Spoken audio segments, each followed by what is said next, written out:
Hey. How you doing? Look at us starting on time. Yes, yes. We are not going to entertain African time. We're going to be on time, I and we're think going to it's show up. inevitable at this point, especially at this age. It's like, yeah, it's already ingrained in my DNA. I can't help it. Hey, I mean, you can take the African out of Africa, but you can't take the African out of the Africa out of the African, right? So Amen. here we are. How you doing? I'm doing well, friend. It's been a while. Yeah. How are Happy you? birthday. Thank you. I appreciate it. How does it feel? 30 looks good, right? I'm Yeah? kidding. I'm loving it. It 30 feels is like good. the new It feels good. 30 is like the new 18, so you're good, That's what they say, but with money. So. Amen. Yeah. Amen. With a savings account. Okay. Yeah, it feels good. It's lit. It's lit out here. I'm glad that people didn't tell me how lit it was. How have you been? Good. I've been busy.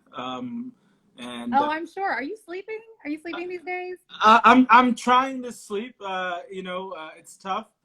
There's a lot of anxiety. The world that we're in right now is chaotic, and I mean, we've talked about this. This year is really rough on everyone, and so you can say that again. It's been interesting. I mean, not even Hollywood could script how crazy this year has been. So, I'm just taking it day by day. But hey, I woke up, right? So thankful for that. And one step at a time.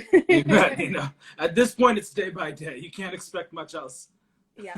And I think I've been seeing a lot of articles that are talking about how nervous folks are over the next few days. And I think it's just so important to protect, whatever peace we have within ourselves. And I just would love to know a little bit more about how you're doing that, especially considering how involved you are. Yeah. I mean, that's a great question. There's a lot of anxiety, right? We're seeing a lot of police departments across the country right now that are actually preparing for possible unrest on election day and post-election violence. So this is actually really concerning. For me, I am not the best with self-care. I'm very transparent about that. But I do certain things where, there are days where I try to stay away from my phone, and I live by the river, so whether it's taking a walk or a jog, whether it's spending some time to just read and relax or catch up with friends. I like to FaceTime folks or Zoom with folks and just have a nice conversation and see how everyone's doing. So, little things like that I've tried to do to sort of stay sane. And, honestly, and this may sound unrealistic given who I am, but I do try to limit my news consumption sometimes.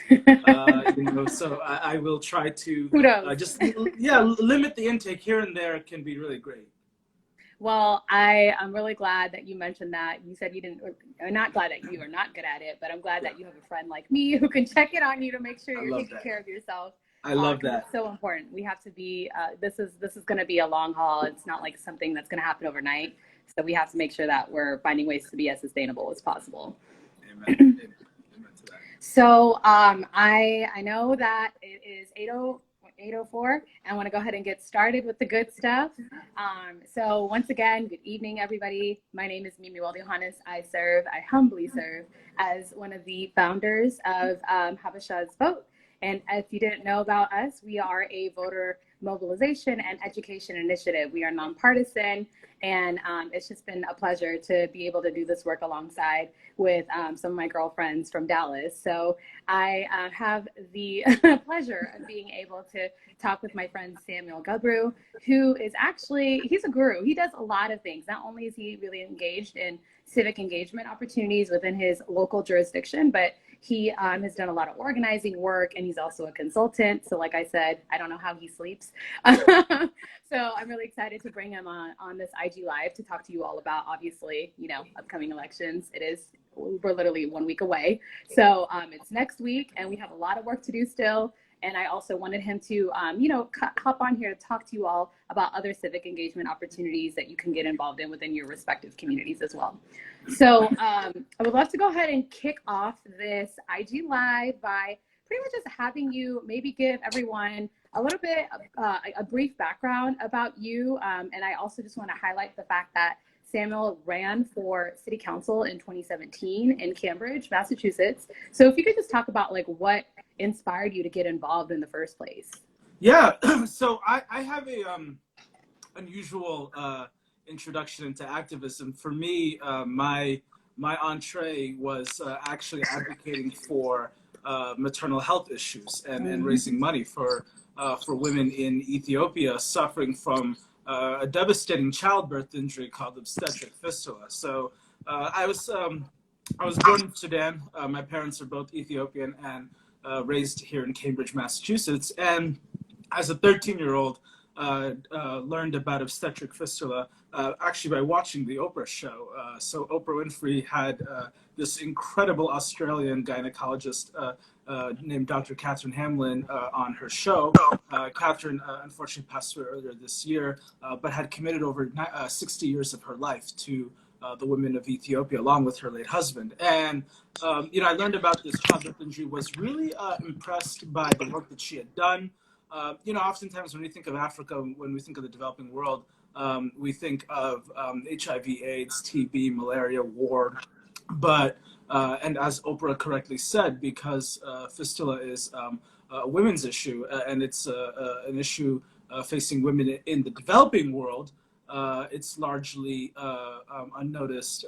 And, the last obstetric fistula case in the U.S. was in the late 1880s. And so for me, I just found it to be really inspirational. And Dr. Catherine Hamlin ended the episode by giving a call to action, right? She said that, the hospital has been able since 1974 to provide free care to the women of Ethiopia, and they've only been able to do that because of contributions. And so, I was 13. I did not know what the hell I was doing. Wow. But I knew I had to do something. So I reached out to some of the young Ethiopian Americans in the greater Boston area that I grew up with, so similar to you with your girlfriends, right? And so I reached out to some of the folks that I knew and said, hey, look, like there's this thing, and I'd really like us to raise some money. And so we banded together. There was about 13 of us. We did not know what we were doing, but it was amazing. We held different fundraisers throughout the year and, built up a really great grassroots community action. And we sponsored 11 women for their surgeries in Ethiopia. That's awesome. And, it was remarkable. And that's when I said to myself, wow, like if I can impact the lives of, 11 women thousands of miles away, who I will never meet, right? I will never meet these women. I don't know who they are. Then what can I do locally? And that opened the door to a lot of different opportunities. I have to say, I am extremely blessed to have had a lot of adults in my life, mentors, who saw potential in me and opened the door. And this is why I'm a really big believer in mentorship. Giving me too. Shout out to all the great mentors out there pouring into their mentees. People and if you're a mentor, shout out to you. Amen. People who give and make the time. It's incredible. I mean, I'm so indebted to the folks that opened doors for me and, hired me to work on campaigns. My state senator reached out and asked me to intern for him as a high school student at the Massachusetts State Senate. So just, really cool opportunities that allowed me to hone my skills. And so, fast forward, as you mentioned, in 2017, I ran for city council in Cambridge, precisely because of the issues around affordable housing and around economic inclusivity and opportunity. And as we're going to talk about in this segment, local government has a lot of control over your life. And so let's talk about it. I really saw that as a potential to be able to help make a positive impact and help folks get better opportunities and access, especially in a dynamic city like Cambridge. We're known for being home of Harvard and MIT and all these other really cool institutions. And so we want to be able to bridge the opportunity divide. Yeah, there's so much to touch on. Like a lot of juicy points were made there. I will say, I know Bubna had asked, like, what can I do to impact the people even right here? And these are all questions we can be asking ourselves no matter what age, right? Like age is not a determining factor of what you're able to do. So like how old were you when you ran for city council? I'm just curious. I was 25 when I announced. Wow. And then 26 for much of the campaign.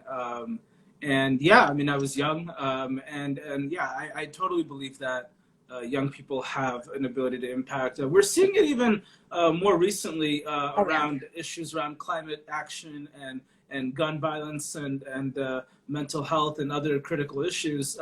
Millennials are awesome. We're known for being impatient, but I got to tell you, these Gen Z people, I want to grow up to be like Gen Zers out here. Yes, like they're making me so proud. When I grow up, I want to be Gen Z. I like that. They're they are righteous. They are impatient. They are they're optimistic, and most importantly, they don't want to play by the rules, which is great. And I like that. Yeah. We need a little bit of that. Absolutely, we need a lot of it. Yes. I see y'all, all the new people who just hopped on. Thank you again for joining us. We are just diving into this riveting conversation with Sam. So let's go ahead and just talk about what's been going on these past couple of, so I was actually out of the country when all of this went down, but in the year of our Lord 2020, anything is possible, which also means that Trump is out here making reckless and provocative remarks about the dam in Ethiopia, the Grand Ethiopian Renaissance Dam. So yeah, like, what does this all mean, right? We concern ourselves, and when I say we, I mean our communities, Ethiopian and Eritrean communities, typically concern ourselves with what's going on back home. So our hearts and our minds, and even our souls, sometimes some people might say are back home, but like we're physically here, we're paying taxes here. But how does all of this, how does the U.S. political system really affect international relations and politics that goes on back home? I love the energy that Eritrean, Ethiopian, and other diaspora communities have with their homeland, the native homeland. That's important, right? I mean, that's not unique to our communities. It's very much an immigrant thing. First, second generation immigrants to the United States are very much involved in what goes on in their homeland. And I love that, but at the same time, I think that we need to understand, to your point, we are Americans.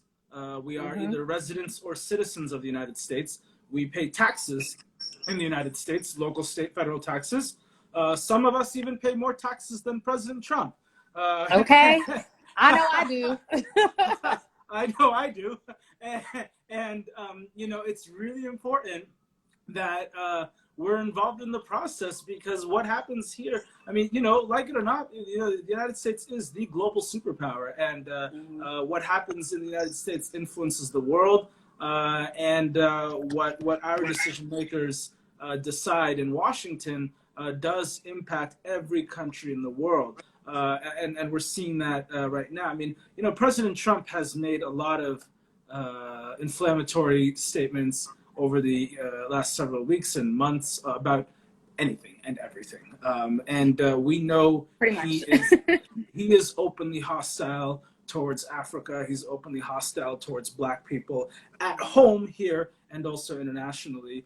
If I can, we're on Instagram, he called us shithole countries. That's problematic, and that was a moment for me where it was like, oh, okay, tell me how you really feel. And one thing I will say this, one thing I do appreciate about Trump is he doesn't mask his bigotry, which I actually appreciate. I would rather you be very open and honest. If you don't like me, tell me, and we can go our separate ways. But yeah, a few days ago, late last week on Friday, he had a press conference at the Oval Office in the White House where he called in with the prime ministers of Israel and Sudan, and made some incredibly inflammatory remarks about Ethiopia's Grand Renaissance Dam. He mentioned, obviously, that Egypt is really concerned about the project, and they feel really threatened by what Ethiopia is doing.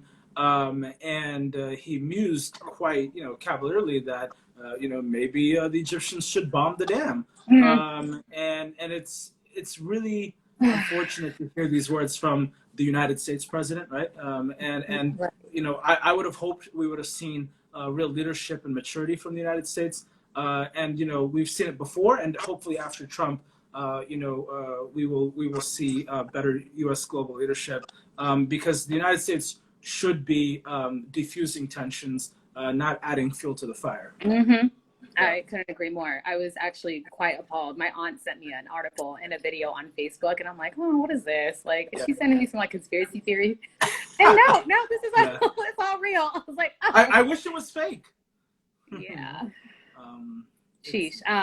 Yeah, it's very concerning. I think these are all things that matter to not only us, but to our families here and abroad. So these are all things we should be paying very, very close attention to. And I think I just would love, Sam, if you could just generally talk about, can you just provide a brief recap of some of the things our communities have had to endure under this administration, or maybe just like this year alone, if we want to keep it brief, if that's even possible. Yeah, I'll give a 30,000 sort of high level overview, because Go for it. We could spend hours talking about this, right? I think this year in particular, but this entire presidential term has been really traumatic to a lot of Americans, regardless of your identity or your socioeconomic status. Especially this year, COVID-19 has impacted everyone, and so my heart obviously does go out to anyone who has lost a loved one or who has suffered in any way due to COVID. And there are folks in my network who had COVID. Fortunately, no one I know directly has died from it, but it definitely is something that has permeated every facet of our world. And so when we're talking about immigrants, Ethiopians, Eritreans, Africans, Black people in particular, we're seeing these communities of color across the country bearing the brunt of what's going on. Obviously, a lot of our communities have poor health to begin with. They may not have access to quality primary care. They may not have access to quality food. A lot of folks in our communities, they live in food deserts. Right. A lot of them don't have access to quality public schools. The list goes on. And so what we're seeing is a real crunch that communities of color are facing, especially our Latinx and Black brothers and sisters who have had to really endure the brunt of COVID-19. And also a lot of them are frontline workers, so they don't have the luxury of working from home, being in Zoom calls all day and whatnot. So I think we have to remember that there's a humanity to all of this. We're all in it together. And my heart really also goes out to the entrepreneurs. We know that immigrants are a major source of small business growth in the United States. Exactly. Across the country, and certainly in my home state in Massachusetts, immigrants are fueling small businesses across the country, not just as workers, but also as founders, as managers, as CEOs. And so, immigrants and people of color have had to really suffer due to the inaction from Washington. And whether it's the PPP program or the $1,200 stimulus check. I mean, it is incredible. Ruth Bader Ginsburg, God rest her soul, dies, and her body is still warm, and Republicans are moving on getting they got replacement for her. when it comes to passing another stimulus bill. Yeah. Of course Democrats for months have been pushing for a stimulus package that would help save America. And we still haven't gone anywhere. You know what really freaks me out is that the Speaker of the House of Representatives and the President of the United States have not spoken to each other in over a year. That's the problem. I don't know. I mean, these are two of the most powerful people. Wild. These are two of the most powerful people in our country, and they don't talk. I mean, I just don't, could you imagine at work not talking to your boss or not talking to your colleagues? I'm like, in what reality is that even feasible? No, it's so sad. So we're living really in a horror movie right now. It seems so unreal. I'm waiting for Will Smith or Brad Pitt to save us from extinction. We got to save ourselves. We have to save ourselves. I mean, and then the other thing too, real talk though. Is you're compounding this with all sorts of other issues, including climate change, and we're not exactly. I'm seeing in the comments they talk to them. They really do. President Trump and Speaker Pelosi, they talk through intermediaries. They talk at each other through the media, but they're not talking with each other. There's been such a breakdown of communication in Washington, and it's wild. Not to mention also Democrats have in the House. The House of Representatives has passed over 400 bills this term. Over 200 of them are bipartisan. Most of them are sitting at the desk of Mitch McConnell in the Senate. I believe it. And they're going nowhere. And we're going to talk about that later. Like, he is up for re-election. We should closely be watching that race. If y'all have any homies in Kentucky, come on, like, get them to come out and vote, please. So I want to move the conversation to just talk a little bit about what to expect. So what can our communities, and once again, our communities refers to Habesha communities across the country, what can they expect under a Biden administration? Like, what are some of your understandings of the, his policy proposals that would directly impact people from the Ethiopian and Eritrea nations? First and foremost, we know that under a Biden presidency, we're going to have a seat at the table. Several weeks ago, the Biden campaign released their policy on the African diaspora. It was written by and in partnership with African diaspora leaders, including Eritrean and Ethiopian community leaders who sat together and discussed various policy priorities that are important for our communities, whether it's economic development, healthcare, immigration, criminal justice reform, education, not only the quality of education, but the financing of education, social security, etc. And so we know that the Biden campaign sees us. They recognize us as a constituency. Right. They're willing to talk to us, and we know that we're going to have a seat at the table.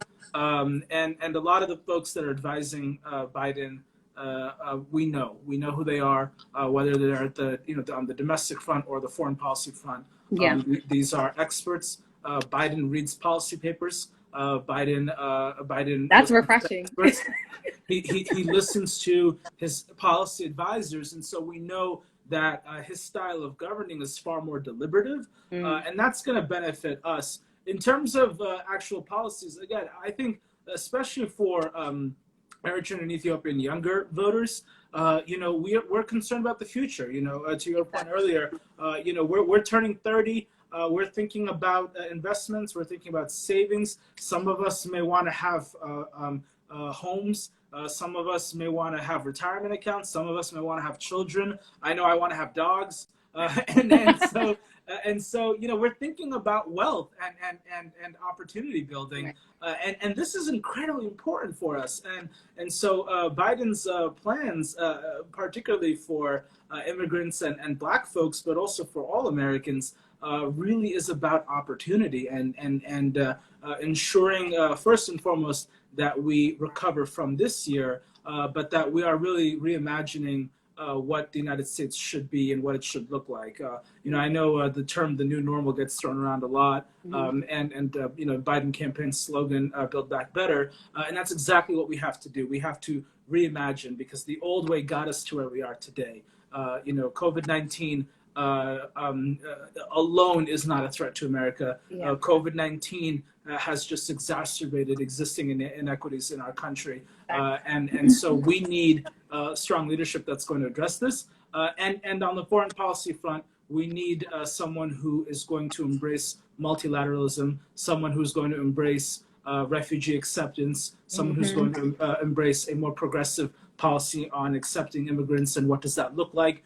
Someone who's going to treat the African continent as a partner and as a continent, not a country, and someone who's also going to respect America's position in the world when it comes to climate change and conflict mediation and whatnot. And so we can expect that from Biden. And so not only is he going to be beneficial for us on the domestic front with all the domestic issues we care about, but he's not going to be antagonistic to Africa, which is also important. Yeah. And so I noticed that Forever Helen said that Biden respects scientists, and we could also expect less tweets. Yes, from we can totally. I mean, I just find it insane that President of the United States has time to watch news all day and tweet all day, and this is a serious job. You have the weight of the world on you. And all this, what is it, the executive time or whatever people keep talking about, and he's just sitting around all day preoccupied by what news anchors are saying, and it's like, come on. And part of this also is the reality that he has surrounded himself with a bunch of amateurs, and sycophants who just care about one thing, which is their own position and their own wealth creation or their own political power, and not really the business of the country. Right. We've gone through so many White House chiefs of staff. Most of the federal leadership is at an acting level. A lot of these agencies don't have actual full-time leaders. And a lot of the mid-level people in some of these key departments, including the State Department, have all quit. So we're operating some of these agencies in a skeleton crew. And he's a terrible manager. He's running the United States just like he ran his companies. And they all went to the ground. And the actions speak louder than words. Amen. He wants to bring us all down with him. Yeah. So I mean, we've kind of already seen, everything that Trump is capable of, but what can you see moving forward if he does get reelected? What do you think, or how do you think our communities are going to be able to endure another Trump administration, or another term, I should say? Another term of the Trump administration is going to be really problematic. For a lot of reasons. One of the chief reasons that comes to mind is that he and his supporters are actively trying to incite a race war. They're calling it a race holy war. A lot of white supremacist groups in the United States see Donald Trump as their leader. They see him as somebody who has given them a platform to be open about their bigotry. And that is by itself a major problem. It's a national security threat, in my opinion. And it's something that we have to be careful about, especially because there's been such a rise of anti-immigrant sentiments in this country. And so we need to definitely be careful. We've seen Eritreans and Ethiopians that are victims of police brutality. We've seen Eritreans and Ethiopians that have been attacked because of their identity, their status as immigrants, or we've also seen Eritreans and Ethiopians getting detained on these border camps with the border with Mexico. And so that's these are all critical problems with our safety and security. And then the reality is that, he has mismanaged COVID-19. And so, some predictions show that there may be a spike in deaths over the winter. And so if that's truly the case, then that's going to continue to harm our communities. Exactly. I don't know about you, but I've contributed a lot this year to all these GoFundMe fundraisers. Oh, too many. And I'm it's heartbreaking. Do I do the campaigns or to GoFundMe? Like, I'm trying to. It's heartbreaking. I mean, we're in a state now where, real talk, GoFundMe and OnlyFans have substituted themselves for unemployment insurance and healthcare. I believe it. People are resorting to grassroots fundraising, and this is true even with the eviction crisis in this country right now. We've already had an affordable housing crisis before the pandemic, and the pandemic really just exacerbated that through the loss of jobs, through the loss of income, and because Washington has been unable to step up and support not only renters but landlords and mortgage backers. We're seeing the possibility of hundreds of thousands, or if not millions, getting evicted in the coming weeks and months. That would be catastrophic, including to our communities, many of whom may be low income or working class. And so, a continuation of the last 4 years is just not sustainable. It's not a sustainable. Not at all. At all.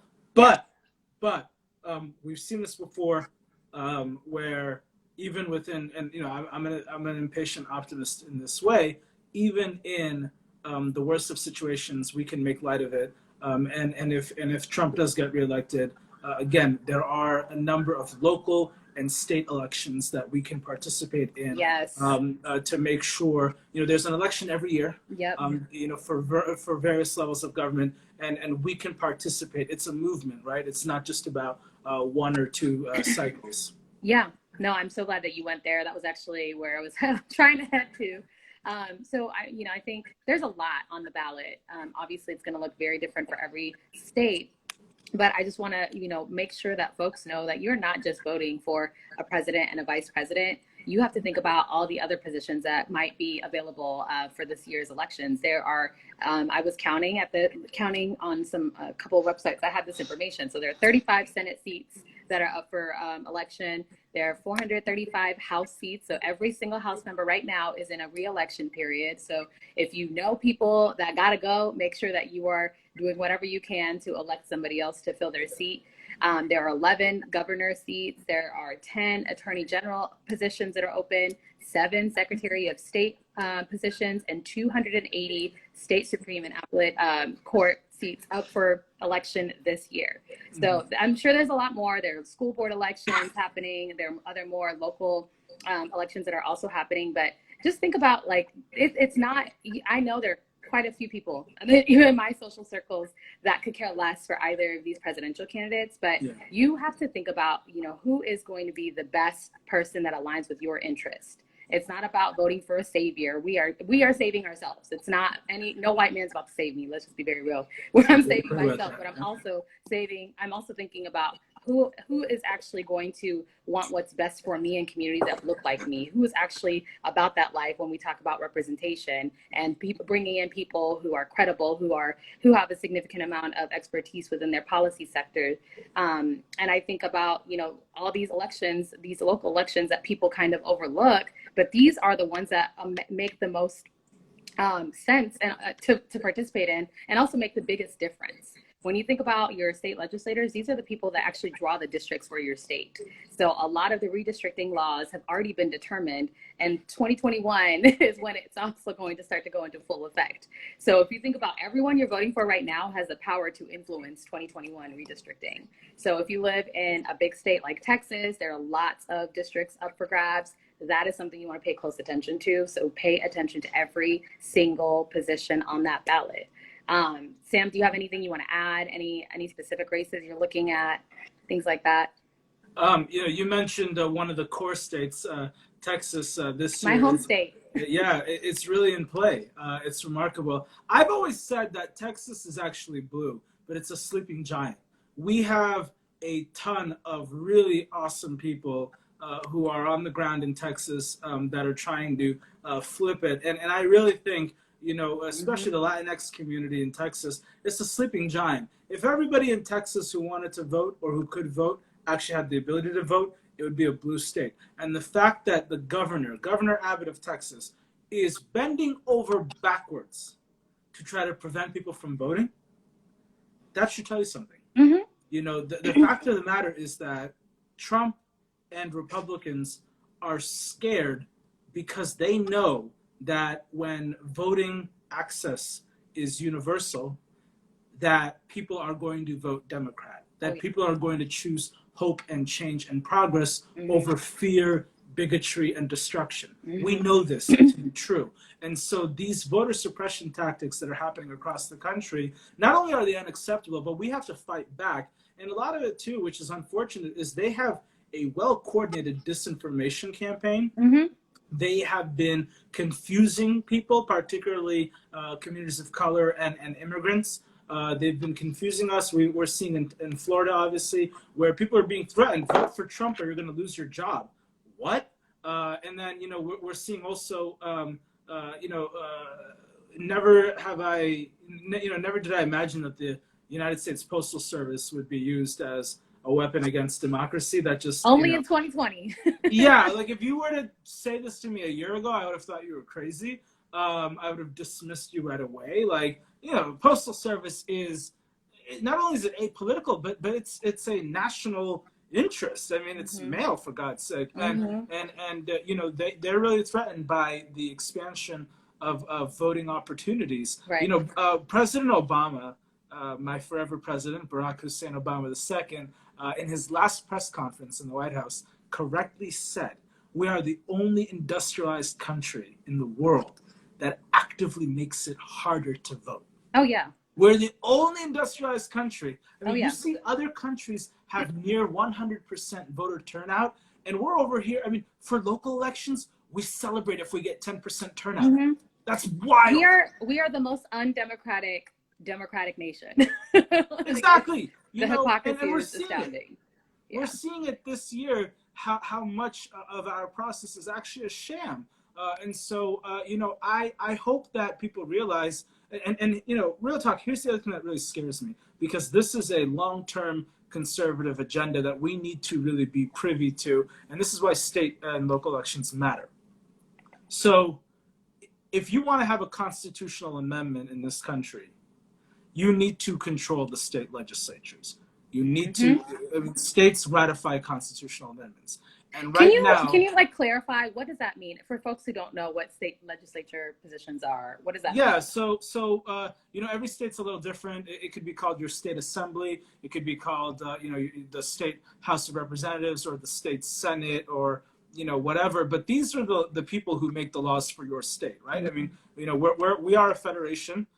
You know, the federal U.S. Congress has certain powers, but the Constitution also provides a lot of powers to states, and it allows states to make their own decisions within accordance of, you know, the U.S. Constitution. And every state has its own constitution. Every state has its own system of government. They're all led by governors, right? Who is I like to call them mini presidents, right?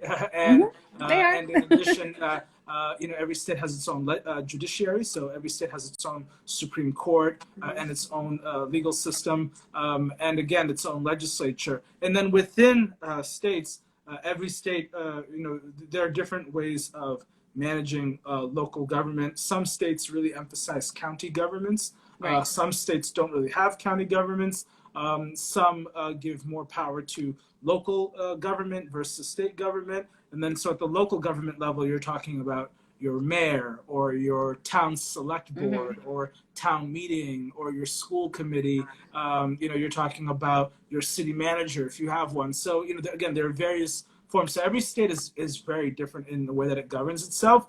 But at the end of the day, in order to pass the constitutional amendment, you do need states to ratify the process. And so, you know, what's going on right now is that most of our state legislatures and most of our governorships are controlled by Republicans. And that's a concern, because if they do get a supermajority of states, they're able to, you know, whatever it is. And this is the same concern with getting Amy Coney Barrett on the Supreme Court. I mean, you know, you care about abortion issues, okay, bye. You care about immigration, bye. You care about gay rights, bye. So these are the things that are at stake here. And there's, you know, this is a decades-old Republican strategy that's really concerning. And so my hope is that our folks realize a lot of the meat and potatoes of politics happens at the state and local level. The President of the United States does not fix your potholes. That's your city government. You know, the President of the United States, the Secretary of Education, these folks, they do not determine education policy. That happens at your school committee level, housing, small businesses. All of these things happen at the state and local level. Even, you know, with the eviction moratoriums that a lot of these states have or don't have, you know, a lot of these decisions are made at the state level. And so it's just really important that we take some time. And it's tough because when you turn on the news, when you turn on social media, everything is about Washington, D.C. Everything is about what happens. And I think they do that like very strategically. It's so strategic. It's designed to confuse us. And it's also what sells, right? I mean, and to like disengage people. It's like, exactly. Okay, like I have no influence on the federal level, so no. They want you to feel jaded, cynical. They want you to feel hopeless. They want you to feel irrelevant, so that you're going to say, why even show up on election day to vote? Yeah. So let's talk about that, because I know quite a few people, once again, and it is quite disheartening, but there are folks who say that, hey, my vote doesn't matter. Like, why? Why do I have to vote? It's just one vote. And at the town hall that we hosted last month with Habasha Networks, I brought up the statistic. I said, actually, I'm going to read it one more time, just so y'all know, and y'all can feel free to cite these facts too. So according to the Associated Press, in 2018, there were 133 races in which the margin was under 100 votes. And the 40 closest races were all within 26 votes or less. So think about all the folks in the Habesha community that you can influence. Like if it's just 26 people, they have an opportunity to swing a district. So Sam, what are your thoughts? What would you say to folks? We're less than 1 week away from elections. What are you going to say to folks who still are not interested in voting because they don't think their vote matters? Yeah, you know, a few things. One, we had an election for city council in Boston, Massachusetts last year, where one of the city council candidates won her election by 1 vote. Wow. 1 vote. In fact, she lost initially, but the margin was so close that they did a recount and they found that she won by 1 vote. So somebody somewhere decided to wake up and vote for her that day. And then on the flip side, somebody decided not to show up and vote the other way. And so, you know, again, these elections are decided with slim margins. Even in the 2016 presidential race, yes, Hillary Clinton won the popular vote. She lost the electoral vote in a key set of states. Right. And this is why states like Pennsylvania, Michigan, Swing Wisconsin, states. Yep. Ohio, these are incredibly important states this year and every presidential year. And the reality is that a few thousand people not showing up to vote here or there, 20,000 here, 30,000 there, 50,000 there, cost her the election, and they can sway electoral votes. Right. And so, you know, Secretary Clinton losing Pennsylvania in 2016 was the first time that Democrats lost Pennsylvania in a presidential campaign in over 2 decades, right? This year, Georgia is in play. The state of Georgia is in play, and not since Bill Clinton has a Democrat won Georgia. And so, you know, we're in a place right now where every single vote matters. And I don't want to hear anyone who thinks that they can just stay home because the reality is not voting. It's not a protest. Not voting is a sign of luxury. It's a sign of indifference. You have the luxury of not being impacted by what goes on.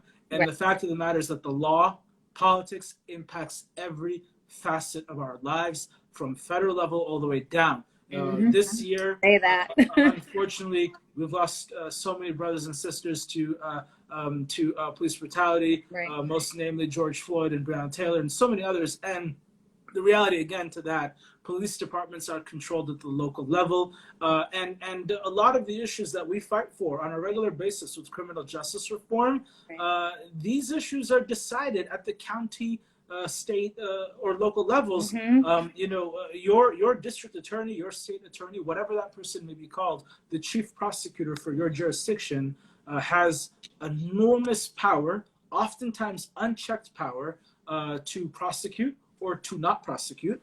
District attorneys can even decide if a crime was even committed in the first place. And we've all seen that. Like, this is all totally seen that. Things that we are witnessing in like today's day and age. So it's kind of like, I don't understand what other motivation you need to go out and vote. Like, you see how it's clearly impacted our communities and larger communities as a whole. Another benefit as well that I would mention, because this excites me because it's a new stream of economy, is the cannabis industry.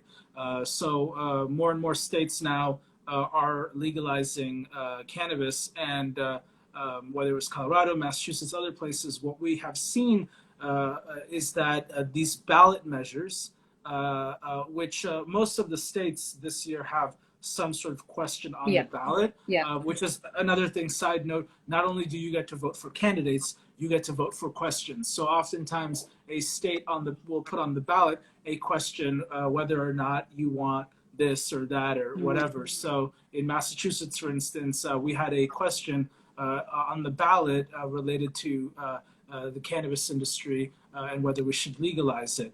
The voters of Massachusetts gave it a decisive victory. And what excites me about this is it's a whole new stream of money. It's a whole new line of business. And in a lot of these jurisdictions, there's a push because Black people were disproportionately incarcerated because of cannabis. We're seeing that there's a push. It's a scam. We're seeing that there's a push now to prioritize Black businesses in the cannabis industry. And so that really excites me when we are seeing the same people who were impacted by this so-called war on drugs or whatever for Mm-hmm. decades are now going to be the folks who are going to profit off of what's going on in a legalized economy, Yeah. and that there's going to be a whole new stream of tax dollars that's going to go to important things like healthcare and whatever. This is what we need to see. So we're also talking now about wealth generation, which is a huge thing because we know that black net worth in this country, in most states, is either $0 or $dollars. Mm-hmm. I just want to quickly highlight, so Forever Helen said, we vote not just for ourselves, for those that cannot, for our future and for our communities, and I couldn't agree more. Thank you for mentioning that. Rosa Patterson said, other countries can never make sense of our voting policies. Yep. And there's so much power at the local level. I know another young lady had mentioned Iron Lady 20. The Iron Lady 21 said, local election has so much power and impact in our daily lives, so please don't overlook it. Thank you all so much for these comments. Keep them coming. Keep your questions coming. I do want to go ahead and transition to talking a little bit about voter suppression. I know you talked about this earlier, Sam. So every state has different voting laws. And once again, these are laws that are determined by your state legislators. So that's one thing that you should keep in mind. So in Texas, which is the state that I'm from, you can vote with your gun license, but you can't vote with a student ID. So that's just one of the many ridiculous voting laws they have across the country. But some of the voter suppression tactics that we've seen, long lines, some of the data from the primaries that happened earlier this year indicated that Black communities waited on average waited for 51 minutes in comparison to white communities who waited on average of 6 minutes. So you can see the disparities from the primaries, and obviously something that we're witnessing now. I mentioned the strict voter ID laws, their polling site closures that I know that happened in Milwaukee this past during the primary election. People are cutting registration dates early, and it's just kind of like, we can't make sense of this. Like, this is something that the Republicans are very adamant about, just enforcing as much as possible.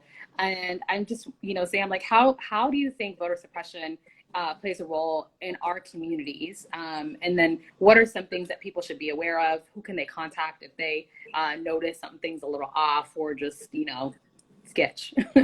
Yeah, so a few things. One is there are fantastic resources online that are available.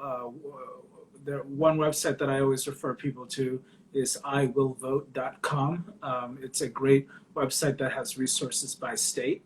One of my biggest fears is that Biden wins this election and Trump challenges it at the Supreme Court. And what may be in play this year is the mail-in ballots, that people are voting by mail at really unprecedented levels because of the coronavirus pandemic. And I'm afraid that Trump is going to challenge the validity of these ballots at the Supreme Court. And because of the supermajority that they now have on the courts, that they may toss the victory to Trump. So this is a real threat because we're talking now about subverting the will of the people. Voter suppression is real, as you said. I mean, you've listed some really great examples. I was shocked. I think it was 2 or 3 days ago. I saw this video that went viral in New York City, where there was a group of volunteers who were handing out PPE, right, masks and other personal protective equipment at a polling station. And the New York Police Department police officers went over and intimidated them and confiscated the PPE. These are volunteers, good Samaritans, who are trying to make sure, by the way, New York City was one of the hardest hit epicenters globally, are trying to make sure that people don't get COVID-19 by giving out hand sanitizer and masks and other PPE. And if anything, the NYPD should have been assisting them in their efforts. NYPD officers should have been there saying, what do you need? How can we help you? Let's expedite this process. But for them to intimidate them and to take away the PPE was unacceptable. We're seeing, there's an investigation right now in Miami, Florida, where a police officer wore a Trump mask a mask that had the logo of the Trump campaign into an early voting location and intimidated voters. And the immigrant community in Miami is a very vibrant one. Obviously, there's a lot of Cubans, but there are also a lot of other immigrants in Miami who are American citizens and who vote. And for them to see this, it's intimidating. It's scary. We see across the country, obviously, a lot of polling centers have police officers there. I'm not entirely sure why in many of these instances, because they're just really sitting around. But that can be really intimidating to some folks. Absolutely. And then we saw the other day in Boston, one of the early voting, the mail-in drop boxes, the ballot drop boxes, was set on fire. So I feel like that's been happening across the country, and I'm just like, exactly.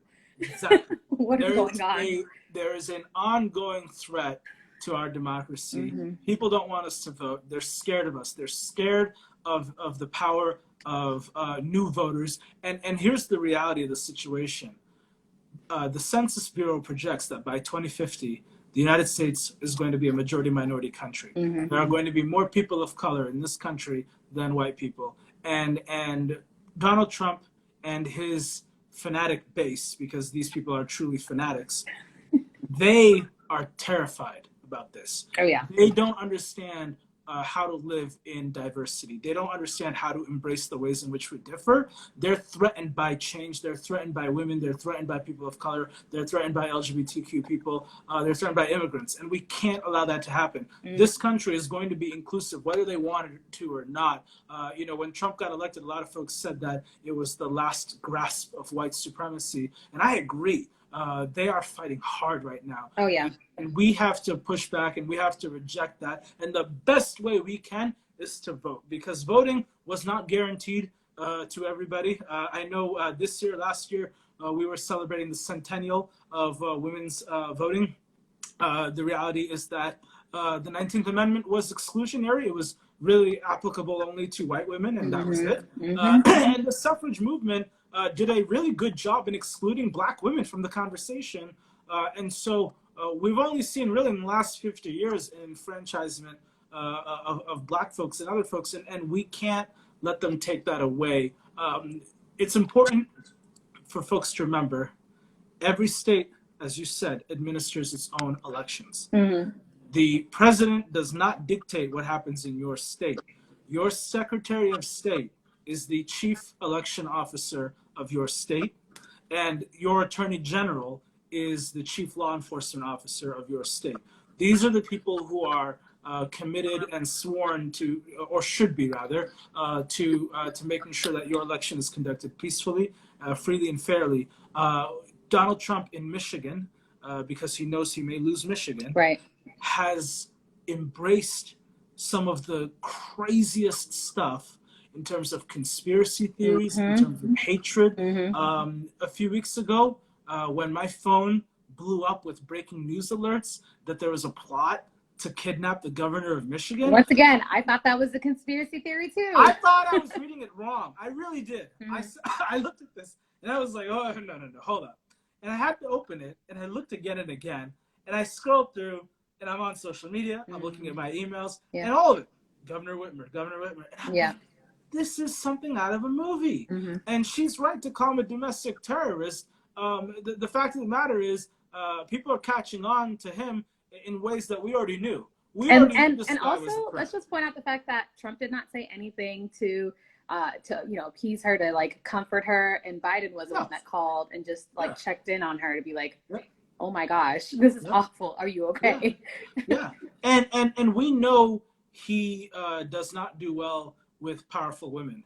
And the reality never has, never will. No. And this is why he doesn't get along with Speaker Pelosi, and this is why he doesn't get along with Michigan Governor Whitmer, is because these are powerful women who do not report to him, and he doesn't know how to deal with that. He doesn't know how to deal with assertive women. Leadership from people who are not white men is foreign to Donald Trump, and we're seeing, fortunately, people like Gretchen Whitmer stand up and tell him that he's really irrelevant, and that the will of the people is going to be respected. So I love what's going on. that there are people at all levels that are stepping up and pushing back at this president and his inflammatory remarks. His it's not misinformation either, it's disinformation. Right. This coordinated campaign to disinform, to disengage American voters. And what's important, and I think what's going to carry Vice President Biden over the next few days with early voting and on election day, women, young people, millennials, yes, say that. people of color. It's the Obama coalition that's here at play again. And we have to choose hope over fear because the reality is that these last 4 years have been deeply traumatic. And honestly, America is going to need a come to Jesus moment after this year. We've been needing one. It's overdue. It's crazy. The amount of toxicity, the amount of vitriol that's out there. We're really, the whole country is going to need a therapy session. So if there's any therapists watching in, hit me up because we got to talk about what to do about America. That's real. I want to go ahead and just transition this conversation to thinking about what's ahead. So we know that elections are going to come to an end next week. And that's not to say that we stop. That's not to say all of our efforts come to a full halt and we can just take a break. We have work to do. Civic engagement is 365 days a year. Sam, I would love for you to just talk about what can we be doing, what can our communities be doing to hold these elected officials accountable, like the folks that we did elect and the folks, of course, that we did not elect but ended up getting in the position some way, somehow. How do we hold them accountable? How do we stay engaged? So you said two things that are really important. One is the election ends next week, and I agree with you. The election is already happening. November 3rd is not really election day anymore. Right. It's the end of voting. And so if you have not already voted, please vote today. Please vote tomorrow. Vote early. Many of these states have early voting provisions. Right. They have vote by mail provisions. Take advantage of that for a variety of reasons. There's convenience factor. Stuff happens. You never know. Election day, you may have an emergency. You may get sick. Your kids may need you for some online learning thing, or whatever. The pipes burst and you need to call a mechanic, or things happen. And so don't wait until election day to vote. If you can vote early, do it. And if you can drop it off in a mailbox or preferably a ballot box, a legitimate one, or just go to an early voting location. Again, iwillvote.com has resources state by state. They also have election hotline numbers. If you see voter fraud or voter intimidation, you can pick up the phone and call these hotline numbers, and they will help you figure out what to do next. So that's really important. So I agree with you there. Election day really is just the end of the voting period, which is another thing, side note, because I do digress a lot. The reality is it's ridiculous that election day is on a random Tuesday. It's ridiculous that election day is not a federal holiday, and that we just don't have provisions for expanded voter access. It's ridiculous that people lose the right to vote when they're behind bars, and some who, after being released, are still prohibited from voting. Shout out to the efforts in Florida and other states to allow our returning sisters and brothers the right to vote. We have to push back on this. Voting is a right. It's something that should be inalienable for all American citizens. So that's really important. We have to fight for that. But to your point, look, voting for somebody is actually the easiest thing that you can do. You circle something, you check something, you press the screen, whatever it is, in the ways that you vote, it's actually the easiest thing. Civic engagement requires a real concerted effort. And it's not, you don't have to be the policy wonk. You don't have to be a political operative. You don't need to be reading CNN every 5 minutes or refreshing Twitter or whatever. That's not civic. That is civic engagement, but that's not what we're asking of folks. What we're asking of folks is to be aware of the different levels of government, the impact that they have on your life. The schedule of elections in your area is different from other people, so be aware of what elections look like, and be aware of the laws that matter to you and how you can impact them. And so it's really important that people really see that electing someone, especially if you like the person, electing them and holding them accountable when they may not be doing things that you agree with, but Right. also thanking them when they're doing something great is really important. Having worked on the other side, having worked in politics and government, one thing that I can really attest to is that phone calls and emails matter. Your government representatives at any level, whether it's city council, state legislature, the United States Congress, they do pay attention to what their constituents are saying, what their voters. So if I am an elected official, right? If I am Alexander Asefa, who is a Ethiopian American state assemblyman in Nevada, he represents parts of Las Vegas at the Nevada state legislature. If I'm Alex and I get 10 or 20 calls about a particular issue, what do you think I'm going to do? I'm checking in on those issues. Exactly. If I am Lydia Sefa Dawson, who is a Ethiopian American city councilor in the city of Federal Way, Washington State, if I get 5-10 phone calls on an issue in Federal Way, I'm paying attention to it. Right. We're seeing this too. We have an Eritrean brother, Awet Iyasu in Georgia, who is an acting mayor. If I am him, I'm paying attention to what my constituents are talking about. And then obviously, our brothers and sisters, Ilhan Omar and Joe Nugus, what they do and how they pay attention to their constituents. This is important. And so if you have an issue, pick up the phone, call your legislator, write an email, express your opinions, tell them I'm a voter, I'm a taxpayer, and this is what I care about. And I guarantee you, they're paying attention. They're tracking these issues. A lot of times, these offices, they either have spreadsheets or some sort of database to track these issues, and they do follow up, and they do tell their elected official, hey, look, so-and-so amount of people today called about this issue. What's our response on it, right? And we're seeing it even now with Donald Trump's remarks on the Grand Ethiopian Renaissance Dam. Ethiopian Americans and other Africans, including Eritreans and others, have stepped up to demand not only that he retract his statements, but they're demanding that members of Congress condemn what he has said. So what we're seeing now are members of Congress from both houses and both parties have released statements expressing their concerns about what Trump said, including the Congressional Black Caucus today. Yes, I saw that on Twitter today. And shout out to them. But they only did that because we stepped up and said, this is not acceptable. Right. We are your constituents, and we want you to say something about it. Right. No, I'm so glad you hit that point. I know we are going to end soon. I just want to talk a little bit about what are you most hopeful for? I know you kind of briefly referenced it a few times throughout today's conversation, but what is giving you all the hope right now?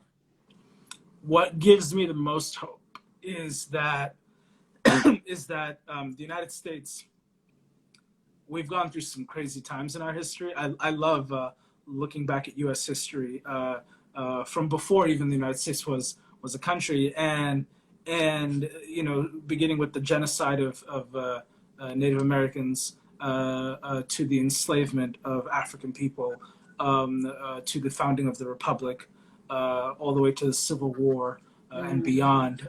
This country has gone through some extraordinarily dark periods. Right. But what gives me hope is that every generation of Americans, including immigrants, have stood up and they've fought back. When you think about, for instance, one of my favorite Ethiopian Americans is Teferi Gebru, the executive vice president of the AFL-CIO. Teferi is the #2 labor leader in America.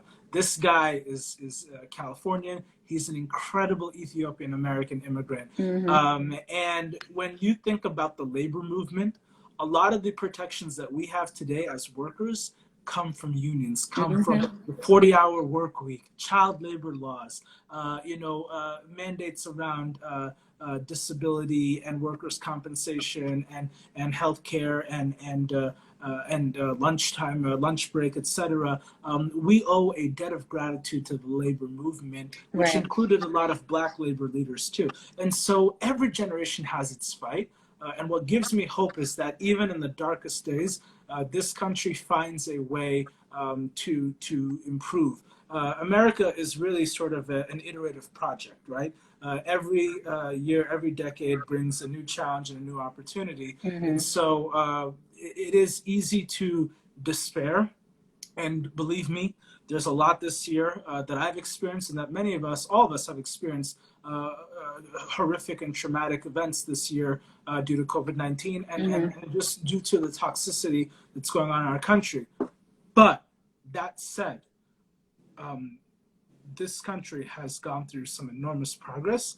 And so I choose hope, I choose optimism. I choose to believe that America's brightest days are still ahead. I think that we're going to see greater equity and inclusion. There's a real appetite right now to reimagine what the new normal looks like. And what excites me is that immigrants and Black people and also Eritreans and Ethiopians in particular are stepping into their power. People are recognizing that they have an ability to inform and sway decision making, whether it's through political channels or other ways. We have Ethiopians and Eritreans that are in the media. We have people like Hannah Joy Gebru. We have others who are doing their thing and sharing stories and stepping up. And that's what excites me. So I think that, we are going through some horrific times, but each generation has its challenges and has lived up to some incredibly high expectations. So I want people to remember, that American history includes some horrific moments and some really amazing moments. And I think that together we're going to be able to get through a lot of things. But most importantly, what matters here is that we are civically aware, civically informed, that we understand the forces that are helping us and also the forces that are hurting us, and that we come up with a coordinated way to really respond to that. And I'll just end by saying, do not operate in silos. We may be Eritreans, we may be Ethiopians, whatever you want to call yourself, but the reality is that in this country we are American and we are Africans, we are Black people, and we have to operate within solidarity. One of the reasons that I am so hopeful about America is the African American community, the African American experience in this country. African Americans have gone through some really horrific moments, but they are some of the most persistent, hopeful people that I know. Resilient, beyond resilient. We gotta come up with a new word for African Americans, because resilient doesn't even do justice to the incredible convictions, right? I mean, their faith and their hopefulness has really allowed them to endure 400 years of insanity. That's what I'm going to say, because otherwise I'm going to start cursing and it's not going to look pretty. And so, African Americans have opened the door for us as African immigrants, as Black immigrants from the Caribbean, from Africa, from whatever, to come here and thrive and take advantage of opportunities. We are able to go to college. We are able to own homes. We are able to start businesses. We are able to work wherever we want because of the African American experience. And their sacrifices, Yes, the good, the bad, and the ugly. And so, we need to work with them. Shout out to folks like Bemnet, who is active in the Urban League of Texas. That is the way to go. We need to see ourselves as Black people. I mean, the reality of the matter, you may think you are so awesome being Eritrean or Ethiopian or whatever. We can talk, about whatever, the Aksumite Empire, blah, blah, blah, never colonized, all this other good stuff. But when you're walking down the street, you're Black. That's it. You're Black. When I'm walking down the street wearing a hoodie and basketball shorts, that's all they see. And we need to work together as one, and we can't do silos. There's strength in numbers. When we show up with hundreds of thousands of people mobilizing for a particular action, like we're seeing throughout the country, we're going to see some real change, and people do listen to us. So shout out to the Ethiopians and Eritreans and Africans who see the multi-dimensional identities that we carry. We're not one type of thing. We are multicultural, we're multi-ethnic, we're multilingual, and that's important. We need to embrace our diversity because that is our strength. But again, solidarity as Black people, as people of color, and ultimately as Americans is what's going to move us forward. So that's that's my long-winded answer. I love it. Preach, like you were preaching right there. So yeah, I'm so hopeful. I'm so hopeful. I need some of that hope. So thank you so much, because I don't know if any of y'all needed it. I definitely could use it. And I believe it too. It's not just lip service. I mean, I really do. You know, you look at African American history, and I mean, you know, one of my favorite experiences. I'll shut up after this. I'm reclaiming my time, right? I did run into Maxine Waters in Miami. We were hanging out in Miami same time in January. It was the craziest thing ever. I saw her at Wynwood, the art district in Miami, and I went up and I was like, Auntie Maxine, and she's this little short lady, and she turns around. She's tiny, and it's like, yes. And I'm like, you don't know me, but Ayanna Pressley is my representative, and I love you, and can we take a photo? And she was so gracious, and actually when she got back to Washington, told my representative about our interaction, and I think it was about maybe 2 or 3 weeks later, I saw Ayanna, and she was like, "Oh, Chairwoman Waters." She's so genuine. I love her. I love it, and you know, so reclaim my time. She is a powerhouse. But what I was gonna say though is what I think is really extraordinary is you know, I lost my election for City Council in November 2017. And then a month later, I went to Washington, D.C. For some meetings and whatnot. And while I was there, I made a point to visit the National Museum of African American History and Culture. If you have not visited the museum, as I like to call it, it's the museum. There's no other museum. We call it the Blacksonian.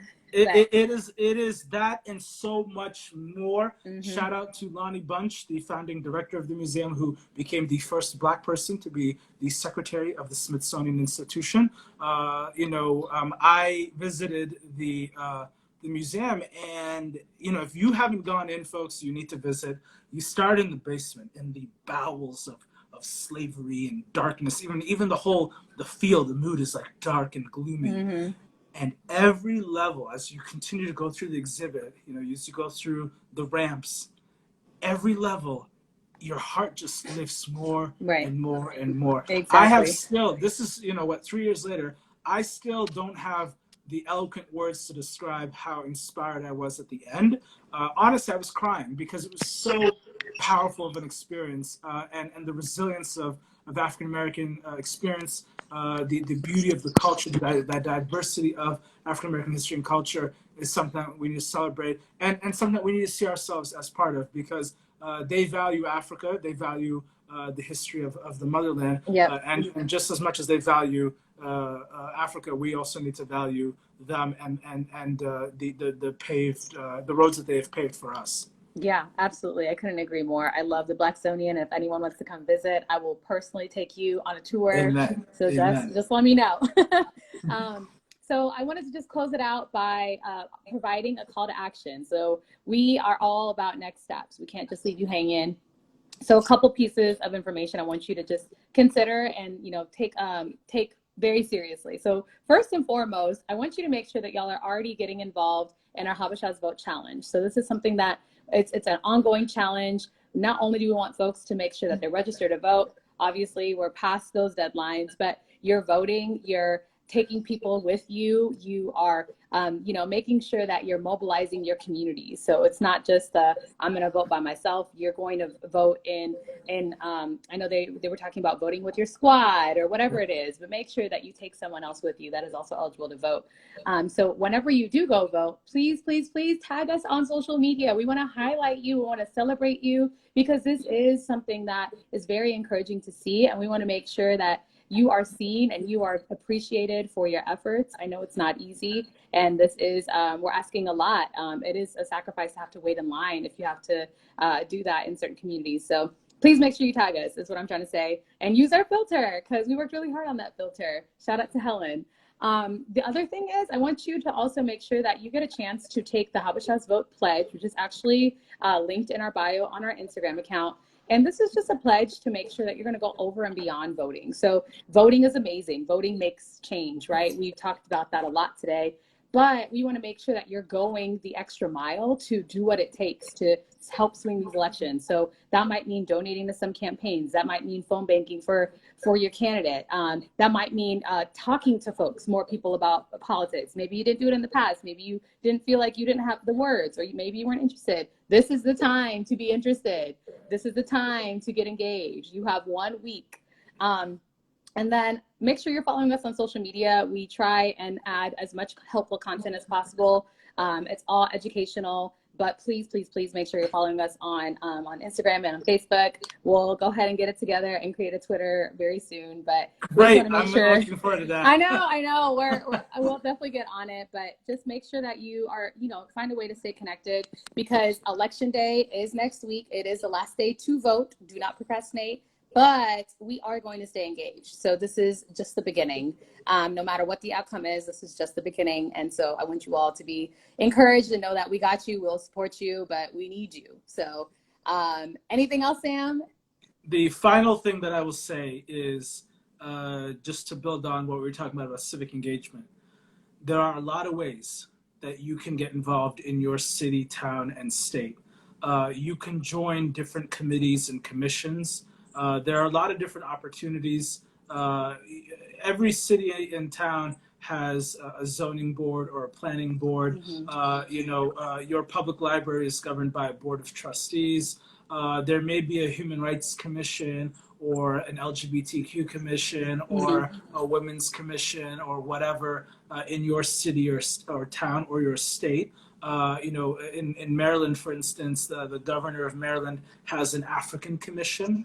And there are, Africans of diverse backgrounds that are members of this, and they're advocating on behalf of the African immigrant community. And so there are many different opportunities that don't require you to run for office, but still you can volunteer your time and be a civic leader. These are very important ways where you can have a seat at the table and also bring us with you.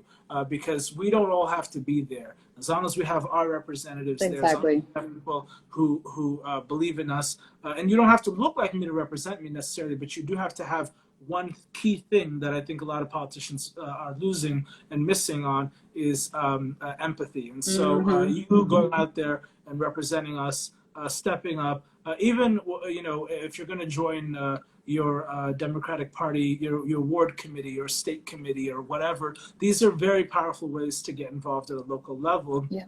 And if you are ever considering either working in politics, volunteering on a campaign, or running for office, please feel free to reach out to me. I'm happy to be helpful to you in whatever ways I can. I'm very easy to access online.